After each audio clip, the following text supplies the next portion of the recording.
Hello students, good morning to all. Come to the page number 205. Today's topic is preamble of the Constitution. ठीक है students, preamble मतलब होता है introduction of constitution. Introduction means meaning. मैंने आपको constitution की meaning already बता चुकी है कि कॉन्स्टिट्यूशन क्या होता है प्रीवियस वीडियो में. दैट कॉन्स्टिट्यूशन एक रिटर्न डॉक्यूमेंट होता है जिसमें रूल्स एंड रेगुलेशंस मेंशन होते हैं. ठीक है, अब किसी कॉन्स्टिट्यूशन का ऑब्जेक्टिव क्या होता है? हर एक कंट्री के कॉन्स्टिट्यूशन का ऑब्जेक्टिव सिर्फ एक ही होता है ताकि हमारी जो कंट्री है वो प्रॉपर चल सके और वहाँ पे डिस्प्यूट्स ना हो amongst the organ of the various government and citizenship. ठीक है, सिटीजनशिप मतलब किसी भी सिटीजन को कोई प्रॉब्लम ना हो, किसी भी सिटीजन के साथ कोई भेदभाव डिस्क्रिमिनेशन ना किया जाए, एक कम्युनिटी दूसरी कम्युनिटी पे हावी ना पड़े या फिर मेजॉरिटी वाले पीपल माइनॉरिटी के ऊपर अपना दबाव ना डालें. ठीक है, और हमारे जो ये गवर्नमेंट्स के ऑर्गन्स हैं, स्टेट गवर्नमेंट और ये डिस्ट्रिक्ट गवर्नमेंट या ऑल, ये सब अपने पावर्स का मिसयूज़ ना करें. ठीक है स्टूडेंट्स, तो इन सब के लिए मतलब in short proper governments of our country Constitution is very important. Okay students, ठीक है. In the very beginning of the preamble, it has indicated that the constitution has been framed as per the wishes of the people and ultimate power rests in the people. That means starting में जब constitution बना था तो उससे ये पता चल रहा था कि जो भी कॉन्स्टिट्यूशन में लिखा गया है और जो भी बना गया है वो सब as per the citizens, as per the people के हिसाब से बना गया है और सारे राइट्स किसके हैं? पीपल के है. It has been started that India shall be sovereign, जिसका मेन काम क्या था? स्टेटेड दैट क्या बता रहा था कि हमारा जो इंडिया है वो एक सोवर्जन डेमोक्रेटिक रिपब्लिक कंट्री है एज पर 42 कॉन्स्टिट्यूशनल अमेंडमेंट. मतलब क्योंकि हमारे जो कॉन्स्टिट्यूट में सेक्शंस लिखे गए हैं, अमेंडमेंट्स लिखे गए हैं, तो उसमें जो हमारा 42nd कॉन्स्टिट्यूशन अमेंडमेंट है, अकॉर्डिंग टू दैट हमारी जो इंडिया है वो सोशलिस्टिक सेकुलर स्टेट कहलाई गई है. दैट इज़ हर रिलीजियस का हर इंसान यहाँ पे फ्री रह सकता है और किसी के साथ कोई डिस्क्रिमिनेशन नहीं होगा उसकी कास्ट या उसके रिलीजियस को लेकर. तो in short, to protect the unity and integrity of the country is the duty of citizen and not only of the state. That means किसी भी कंट्री को की यूनिटी को और उसकी डिग्निटी को मेंटेन करके रखना किसी स्टेट या गवर्नमेंट का काम नहीं, ये हमारे खुद के स्टेट के सिटीजन्स का काम है. ठीक है, अब आते हैं हम स्पेशल फीचर्स ऑफ कॉन्स्टिट्यूशन में. स्पेशल फीचर्स ऑफ कॉन्स्टिट्यूशन मतलब क्या?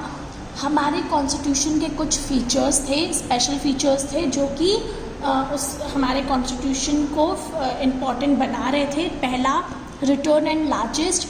दैट मीन्स हमारा जो कॉन्स्टिट्यूशन था वो इन द रिटर्न फॉर्म था. ये तो मैंने आपको बता ही दिया कि डॉक्यूमेंट था रिटर्न फॉर्म का. लार्जेस्ट इसलिए बिकॉज उसे बनाने के लिए 2 years 11 month 18 days का टाइम लगा है. तो आप लोग खुद से दिमाग लगाओ स्टूडेंट्स कि कितना लेंदी वो होगा. ओके, आफ्टर दैट है हमारा it is rigid so also flexible.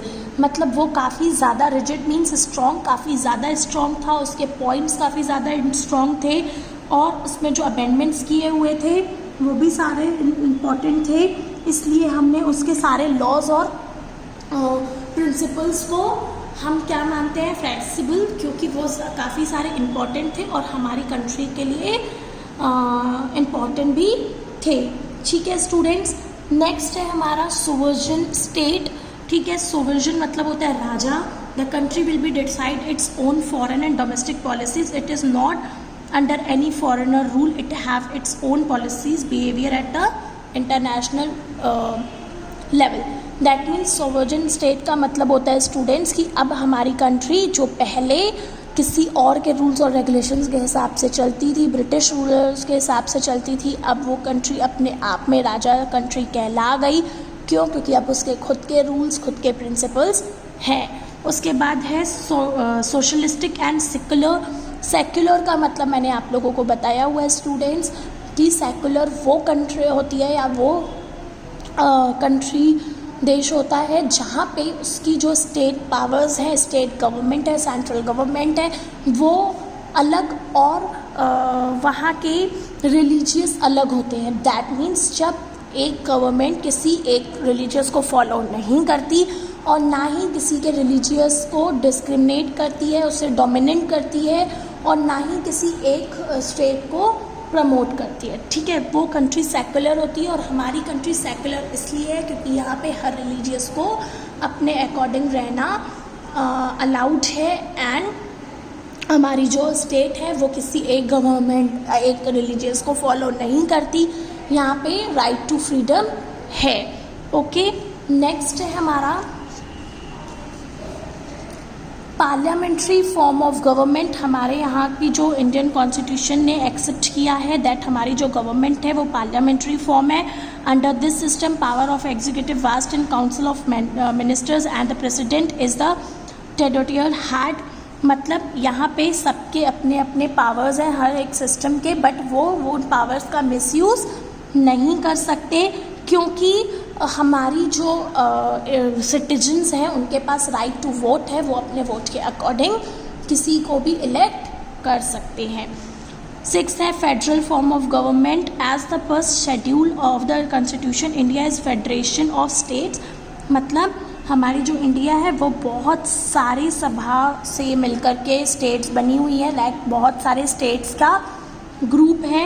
दस federal form of government has been set up in India. इसलिए हमारी स्टेट गवर्नमेंट्स बनी हुई हैं क्योंकि बहुत सारी स्टेट्स हैं हमारे इंडिया में, ठीक है, तो बहुत सारी स्टेट्स बनी हुई हैं और स्टेट्स की गवर्नमेंट्स बनी हुई हैं, तो वो स्टेट के गवर्नमेंट्स अपनी पावर्स का मिसयूज़ ना करें और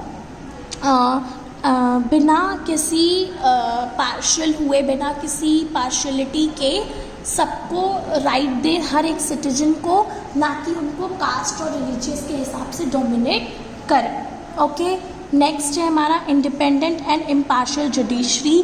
दैट मीन्स सबको अपने अकॉर्डिंग रहने का मिलना चाहिए, हक मिलना चाहिए इंडिपेंडेंट होने का, that is right to freedom, है ना। और इम्पार्शियल मैंने अभी आपको ऊपर बता दिया कि पार्शियलिटी हमें किसी के साथ भी नहीं करनी है। उसके बाद हमारी कुछ फंडामेंटल राइट्स भी दी गई थी कॉन्स्टिट्यूशन में, that is right to equality, यानी किसी को हम किसी के जेंडर के अकॉर्डिंगली अनइक्वल नहीं मान सकते, इसलिए हर एक जेंडर, हर एक कास्ट का, रिलीजियस के लोगों को राइट है, that right to equality. Second है right to freedom, right against exploitation. आप अगर आपके साथ गलत हो रहा है तो आप अपनी आवाज़ उठा सकते हो, ठीक है, ये भी राइट है।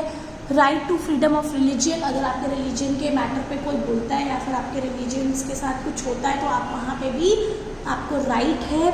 Cultural and educational right, education से रिलेटेड और आप अपने रिलीजियस के अकॉर्डिंग, अपने रिलीजन के अकॉर्डिंग अपने कल्चर को फॉलो कर सकते हो, वो भी आपके पास राइट है। और राइट टू कॉन्स्टिट्यूशनल रेमेडीज़, ठीक है, और अगर आपको कॉन्स्टिट्यूशन से रिलेटेड, रेमेडीज से रिलेटेड कोई भी इशू आता है तो वहाँ पे भी आपको राइट है कि आप बोल सकते हो।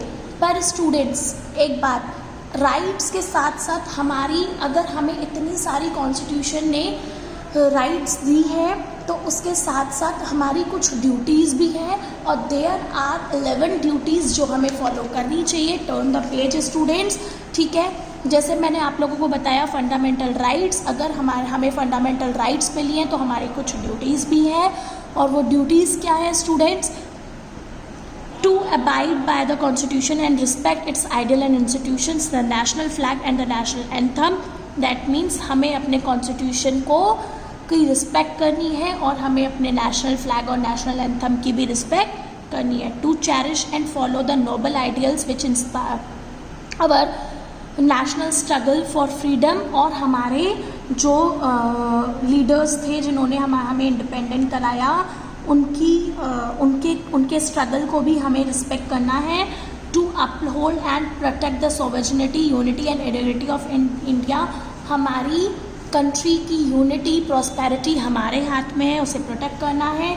To defend the country and render national services where called upon to do so, और हमें अपने कंट्री के लिए को डिफेंड करना है। हमें अपनी कंट्री की हार्मोनी और स्पिरिट को, अपने ब्रदरहुड को, सब लोगों के साथ एक साथ रह के उसे प्रमोट करना है। सारे रिलीजियस को ऊपर उठाना है, किसी एक रिलीजियस को भी नीचे नहीं गिराना, है ना। To value and preserve the rich heritage of our composite culture, हमारे जो कल्चर की परंपरा है उसे भी हमें बचाकर प्रिजर्व करके चलना है। To develop a scientific temper, humanism and the spirit of inquiry and reformer, हमें ह्यूमनिटी दिखानी है लोगों के लिए, लोगों के मन में दया भाव जगाना है, इंकरेज करना है ना। To safeguard public property, हमें पब्लिक की प्रॉपर्टी को सेफ गार्ड करके चलना है। To strive towards excellence in all sphere of individual and collective activity so that the national consciously rises to higher level of individual and achievements, और हमें हमेशा अपनी लाइफ में ऐसे काम करने, ऐसे इलीगल काम नहीं करने कि जिससे हमारे देश का सर झुके और हमारी डिग्निटी लो हो।